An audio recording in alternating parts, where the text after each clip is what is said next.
ನೋಡಿ, ಸ್ಥಳೀಯ ಸಂಸ್ಥೆ ಚುನಾವಣೆಗೆ ಬಿಜೆಪಿ ಜೆಡಿಎಸ್ ಮೈತ್ರಿಯಲ್ಲಿ ಅಪಸ್ವರ ಕೇಳಿಬಂದಿದೆ. ಸ್ಥಳೀಯ ಮಟ್ಟದಲ್ಲಿ ಮೈತ್ರಿ ಬೇಡ ಅಂತ ಎಚ್.ಡಿ. ದೇವೇಗೌಡರು ಹೇಳಿದ್ದಾರೆ.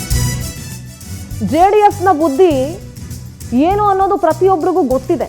ಅದು ಪದೇ ಪದೇ ಪ್ರೂವ್ ಆಗ್ತಾ ಇದೆ. ಸ್ಥಳೀಯ ಚುನಾವಣೆಗಳಲ್ಲಿ ಮೈತ್ರಿ ಬೇಡ ಅಂತ ದೇವೇಗೌಡರು ಹೇಳಿದ್ರು. ದೇವೇಗೌಡರ ಹೇಳಿಕೆ ಹಿಂದೆ ಏನಾದರೂ ರಾಜಕೀಯ ಲೆಕ್ಕಾಚಾರ ಇದೆಯಾ ಅಂತ ಕ್ವಶನ್ ಮಾರ್ಕ್ ಹಾಕಿದ್ರೆ 100% ರಾಜಕೀಯ ಲೆಕ್ಕಾಚಾರ ಇಲ್ಲದೆ ಅವ್ರು ಏನೂ ಯೋಚನೆ ಮಾಡಲ್ಲ.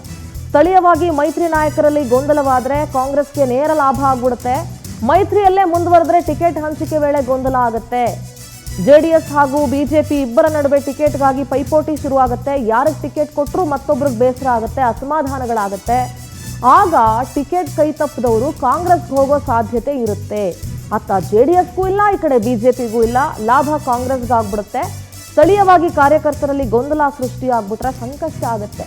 ಸ್ಥಳೀಯ ಚುನಾವಣೆಯಲ್ಲಿ ಮೇಲುಗೈ ಸಾಧಿಸಬೇಕು ಅಂತ ದಳಪತಿಗಳು ಪ್ಲಾನ್ ಮಾಡ್ಕೊಂಡಿದ್ದಾರೆ. ಸೊ ಹಾಗಾಗಿ ಯಾವುದೇ ಕಾರಣಕ್ಕೂ ಲೋಕಲ್ ಬಾಡಿ ಎಲೆಕ್ಷನ್ಸ್ ಅಲ್ಲಿ, ಸ್ಥಳೀಯ ಚುನಾವಣೆಗಳಲ್ಲಿ ಮೈತ್ರಿ ಬೇಡ ಅಂತ ಎಚ್.ಡಿ. ದೇವೇಗೌಡರು ತೀರ್ಮಾನ ಮಾಡಿದ್ದಾರೆ. ಇಬ್ಬರು ಜಗಳ ಮೂರನೇವ್ರಿಗೆ ಲಾಭ ಅನ್ನಂಗೆ ಆಗ್ಬಾರ್ದಲ್ಲ. ಯಾಕೆಂದ್ರೆ ಇಲ್ಲಿ ಯಾರಿಗೆ ಬಿಜೆಪಿಲಿ ಟಿಕೆಟ್ ಸಿಕ್ಕಿದ್ರೆ ಜೆಡಿಎಸ್ಗೂ ಬೇಜಾರು, ಜೆಡಿಎಸ್ಗೆ ಟಿಕೆಟ್ ಕೊಟ್ಟರೆ ಬಿಜೆಪಿಗೂ ಬೇಜಾರು.